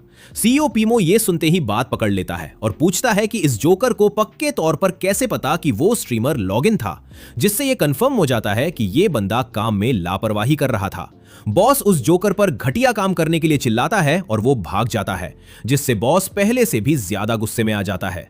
उसे सबसे ज्यादा डर इस बात का है कि शार्ड्स ऑफ ऑर्डर के सारे टुकड़े कलेक्ट न हो जाएं। खैर वापस अल्पाका पर आते हैं, जिसे एक कोलैबोरेशन इनविटेशन के बारे में बताया जाता है और हालांकि इसमें कोई अच्छा मटेरियल मिलने की उम्मीद नहीं है, फिर भी उसे लगता है कि एक बार ट्राई करने में क्या हर्ज है। वो सुहान को यकीन दिलाता है कि इस सब में एक चीज की कमी है और वो ये है कि जिस दूसरे बंदे से वो मिलने वाला है वो बहुत स्पेशल है। असल में भाई को उसे अपनी मास्टर शोकेस स्ट्रीम के लिए इनवाइट करना होगा। सुहान समझाता है कि जिस बंदे को वो इतना महान मान रहा है उसने ज्यादा से ज्यादा बस कुछ ही दिन स्ट्रीम किया है और उसे लगता है कि वो बच्चा सिर्फ असैसिनेशन गेम्स में अच्छा है, ना कि अपनी स्ट्रीमिंग जर्नी में। फिर भी अल्पाका उससे भीख मांगता है कि वो सुजुन को कुछ देर के लिए कैप्सूल इस्तेमाल करने दे। भले ही उनके पास पहले से एक स्पेयर कैप्सूल मौजूद है, अल्पाका फिर बताता है कि हमारे लड़के का सिंक्रोनाइजेशन रेट बहुत कम है, जिसका मतलब है कि सिर्फ सबसे बेहतरीन और महंगे कैप्सूल ही उसे खेलने की इजाजत दे सकते हैं। सुहान को इस बात पर और भी हैरानी होती है कि ऐसा इंसान एक मास्टर की पोजीशन पर कैसे पहुंच सकता है और वो कोलैबोरेशन के दौरान स्ट्रीम के रिएक्शंस को मॉनिटर करने का इरादा रखता है। वैसे भी उसका चिड़चिड़ा रवैया हमेशा की तरह ही है, लेकिन अल्पाका को अचानक रियलिटी चेक मिल रहा है। रियलिटी चेक ये है कि इस न्यूबी ने ऐसे हालातों में वॉरियर प्ले कर दिखाया जो उसके लिए सूटेबल भी नहीं थे। इससे यह सवाल उठता है कि वो सच में कितना ताकतवर है और क्या वो रियल लाइफ में कोई क्रिमिनल या गुंडा तो नहीं है। यह सोचकर वो कैजुअल गेमर डर जाता है, क्योंकि भाई को लगता है कि उसने शायद उसकी जान को खतरा पैदा कर दिया है। तभी हमारा लड़का फाइनली अपने किलर चार्म और प्रिटी बॉय फेस के साथ वहां पहुंचता है। सुजुन खुद पूरी तरह से नॉर्मल है और उस आदमी के अपने अवतार से भी ज्यादा हैंडसम है, तो अल्पाका के लिए चीजें काफी अच्छी लग रही हैं। भाई को बहुत इनसिक्योरिटी हो रही है, क्योंकि उसे पता है कि सुजुन के ब्यूटी स्टैंडर्ड्स तक पहुंचने के लिए उसे अपने कैरेक्टर को बहुत कस्टमाइज करना होगा। वैसे तेवुन भी उनका साथ देने और उनके बीच बातचीत कराने के लिए यहां है। पार्टी एक दूसरे के साथ घुल मिल जाती है और उन्हें अल्पाका के घर ले जाया जाता है। अंदर से वो जगह काफी शानदार दिखती है। वर्क स्पेस और रहने की जगह अलग अलग है। तेवुन कॉफी के लिए अल्पाका की मदद करना चाहता है, इसलिए वो दोनों एक दूसरे के साथ बिजी हो जाते हैं और हमारे लड़के को सुहान से मिलने के लिए अकेला छोड़ देते हैं। वो आदमी खुद को अल्पाका की स्ट्रीम्स के मैनेजर और एडिटर के तौर पर इंट्रोड्यूस करता है और हमारा लड़का बिना किसी नफरत के कैजुअली उससे हाथ मिलाता है। वो सोचता है कि क्या ये अपना डोमिनेंस दिखाने का कोई तरीका है। सुहान सीधे तौर पर हमारे लड़के के लो सिंक्रोनाइजेशन पर सवाल उठाता है और सुजुन के कम एक्सपीरियंस पर भी ताना मारता है। अपना आपा खोए बिना स्वॉर्ड गॉड बहुत ही पोलाइटली जवाब देता है और बताता है कि उसने पहली बार ये गेम 7 साल पहले खेला था। इससे सिचुएशन थोड़ी बदल जाती है। सुहान ये जानने के लिए एक्साइटेड है कि उस वक्त उसका लेवल क्या था। वो एक पल के लिए भी ये मानने को तैयार नहीं है कि ये आदमी सिल्वर रैंक में था और एक ब्रेक के बाद किसी तरह गॉड लेवल का बन गया।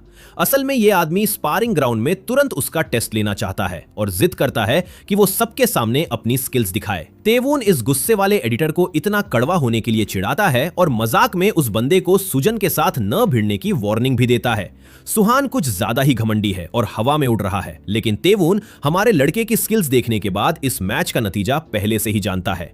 वो असल में क्या बात कर रहा है ये समझाने के लिए तेवुन वो राज खोल देता है जो वो उन चारों के बीच रखना चाहता था। ये राज कि वहां बैठा हुआ ये आदमी लेवल 10 का जीता जागता अवतार है, जिससे नए लेवल 10 एआई बॉट की असली पहचान भी कंफर्म हो जाती है। अल्पाका और सुहान ने एक्साइटमेंट में उस वीडियो पर क्लिक किया। उन्होंने देखा कि कैसे उस अनजान न्यूबी ने ट्रेनिंग ग्राउंड के 10वें स्टेज एआई को पूरी तरह से तबाह कर दिया। हर एक स्वॉर्ड स्विंग एकदम सटीक और जोरदार था। बॉट के हथियार पर बिल्कुल सही एंगल से वार करके वो ब्लेड को तोड़ने में कामयाब रहा। उस फुटेज को सिर्फ एक ही वर्ड में डिस्क्राइब किया जा सकता था, इनसेन। एआई शिनहान के खिलाफ ऐसा कुछ कर दिखाना सच में अनबिलीवेबल था। ये पूरी तरह से एक तरफा जीत थी। सिर्फ उन हिट्स को छोड़कर जो उसने जानबूझकर खाए थे, उसे एक बार भी हिट नहीं लगी। सोने पे सुहागा तो लास्ट में उसकी ट्रैश टॉक थी। उसने सच में बॉट से कहा कि उसे हराने के लिए उसे अगले 80 साल और ट्रेनिंग करनी पड़ेगी। उसका स्वैग एकदम अलग ही लेवल का था। अचानक अल्पाका को अपनी कोलैब स्ट्रीम के लिए प्रेशर फील होने लगा। साइड में किम टेवोन शेखी बघार रहा था क्योंकि वो रिकॉर्ड उसी ने तोड़ा था। पूरी क्लिप देखने के बाद सुहान के लिए इतना काफी था। जबकि पीछे खड़े वो दोनों मस्ती कर रहे थे, वो सुजुन के पास गया। सुहान ने उसकी आंखों में देखा और कसम खाई कि अब से वो सुजुन को अपना बड़ा भाई मानेगा। उसने अपने नए आइडल को पूरी रिस्पेक्ट देते हुए परफेक्ट फॉर्म में सिर झुकाया। अल्पाका और तेवून, जिन्हें लग रहा था कि अब कुछ बुरा होने वाला है, वो खामखा ही टेंशन ले रहे थे। दूसरी तरफ सुजुन वहां खड़ा पूरी तरह से कंफ्यूजन में था। सुहान ने पूरे दिल से कहा कि गेमिंग में अच्छा कोई भी इंसान एक बड़ा भाई है जिसे रिस्पेक्ट मिलनी चाहिए, जबकि सुजुन इस तारीफ के लिए थैंकफुल था। टेक्निकली देखा जाए तो उसे एक बड़े भाई की तरह ही ट्रीट किया जाना चाहिए। उसकी उम्र को देखते हुए उसे एल्डर बुलाना ज्यादा सही रहेगा। वो दोनों बेवकूफ बस उन्हें बात करते हुए देख रहे थे और आपस में हंस रहे थे। तेवुन की इरिटेटिंग हंसी को उसके मुंह पर टिश्यू बॉक्स मारकर बंद करना पड़ा। सबसे जरूरी बात यह है कि अल्पाका को 7 साल पहले की एक घटना याद आई, ठीक उसी वक्त जब सुजुन ने खेलना छोड़ दिया था। क्या ऐसा हो सकता है कि वो वही यूजर हो जो उस वक्त तहलका मचाने वाला था? सुहान ने उसके शक के बीच में टोकते हुए उसे याद दिलाया कि उनके स्केड्यूल ब्रॉडकास्ट का टाइम हो गया है, उन्हें अभी रेडी होना होगा। हालांकि उसे स्ट्रीम के बारे में सोचना चाहिए था, फिर भी अल्पाका को यह फील हो रहा था कि सुजुन जितना दिखता है उससे कहीं ज्यादा मिस्टीरियस है, या हो सकता है कि वो बस ओवरथिंक कर रहा हो। इससे पहले कि सुजुन टिश्यू बॉक्स से अपने रूममेट का मर्डर कर देता, अल्पाका ने उन्हें स्ट्रीम रूम में इन्वाइट किया। सुहान पूरे जोश के साथ अपने बड़े भाई को अपने पर्सनल कैप्सूल की तरफ ले गया ताकि वो कोलैब के लिए उसे यूज कर सके। वो बड़े भाई से अपना कंसोल यूज करने के लिए मिन्नतें कर रहा था और अपने ही बॉस को बेइज्जत करके साइड कर दिया। फाइनली अल्पाका ने गो लाइव बटन क्लिक किया और चैटर्स तुरंत स्ट्रीम पर आ गए। वो एक प्लेफुल स्माइल के साथ उसके ब्रॉडकास्ट का बेसब्री से इंतजार कर रहे थे। अल्पाका अपने ऑडियंस के सामने आया। उसने स्ट्रीम के बारे में पहले ही बता दिया था और उसकी ऑडियंस मेन इवेंट के लिए बेताब हो रही थी। अल्पाका ये देखकर डिसअपॉइंट हुआ कि उसके चैटर्स उसके इंट्रो को इग्नोर करके कोलैब को लेकर हाइप बना रहे थे। बस एक पॉजिटिव कमेंट ने उसका मूड ठीक कर दिया। फाइनली किसी ने उसे देखने के लिए स्ट्रीम ज्वाइन की थी। साफ शब्दों में कहे तो वो उसे एक और एंडलेस एंड्योरेंस रन में तड़पते हुए देखने आए थे। अल्पाका को गुस्सा आ गया और उसने उस चैटर को हमेशा के लिए बैन लिस्ट में डाल दिया। एक और फेल्ड एंड्योरेंस रन के बजाय आज की स्ट्रीम में एक लेजेंडरी मूसू रन दिखाया जाएगा। एक चीयरफुल टोन के साथ अल्पाका ने सबका ध्यान अपने पीछे खींचा ताकि उस प्रोफेसर को इंट्रोड्यूस कर सके जो उसे गेम में पियरलेस बनना सिखाएगा। पीछे रखे पुराने लकड़ी के डिब्बे से तेज रोशनी आने लगी, जिससे सस्पेंस बढ़ने लगा क्योंकि वो धीरे धीरे खुल रहा था। हर चैटर ने अपनी सांसें रोक ली। डिब्बा खुल गया, लेकिन अपने ग्रैंड रिवील के लिए सुजुन वहां कहीं नहीं था। अल्पाका और उसके चैटर्स पहले तो कंफ्यूज्ड हुए, फिर उन्होंने उसका मजाक उड़ाना शुरू कर दिया कि वो ख्याली पुलाव पका रहा है। उन्होंने उसे एक इमेजिनरी दोस्त को अपना सो कॉल्ड प्रोफेसर बताने के लिए चिढ़ाया। कुछ ने तो उसकी चैट में सुजुन की एक्टिंग करते हुए कहा कि सामने आने से पहले मुझे पैसे दो। अल्पाका को यह साबित करना पड़ा कि वो पागल नहीं हो रहा है और उसने अपने डीएम्स दिखाए। सुजुन ने किम टेवून का अकाउंट यूज करके उसे मैसेज किया था। अल्पाका ने आगे कहा कि उन्होंने बाद में एक ऑफलाइन आफ्टर पार्टी स्ट्रीम करने का भी प्लान बनाया है। जब उन्होंने फाइनली इन गेम एक दूसरे को दोस्त के तौर पर ऐड किया तो सुजुन ने उसे अपने अकाउंट से इनवाइट के लिए मैसेज किया, क्योंकि उसे नहीं पता था कि किसी और की लॉबी में कैसे जाते हैं। अल्पाका और सभी एक्टिव चैटर्स हैरान रह गए। इसके तुरंत बाद इस नूब जैसी हरकत पर हंसने वाले मैसेजेस की बाढ़ आ गई। यहाँ तक कि अल्पाका भी सोचने लगा कि क्या सुजुन स्ट्रीम के लिए कोई फनी एक्टिंग कर रहा है। सुजुन को अपनी लॉबी में बुलाने में मदद करते वक्त उसे 1 मिनट के लिए अपना लाइव स्ट्रीम बैनर लगाना पड़ा। जब वो फाइनली अंदर आया तो सो कॉल्ड मूसू प्रोफेसर ने पार्टी में लेट होने के लिए माफी मांगी और खुद को इंट्रोड्यूस किया। अल्पाका उसकी इस छोटी सी गलती पर हंस पड़ा। टेक्निकली देखा जाए तो सुजुन अभी भी एक बिगिनर ही है। पूरी चैट उसका मजाक उड़ाती रही कि वो एक ऐसे नूब से सीखने की कोशिश कर रहा है जिसे लॉबी में जाना भी नहीं आता।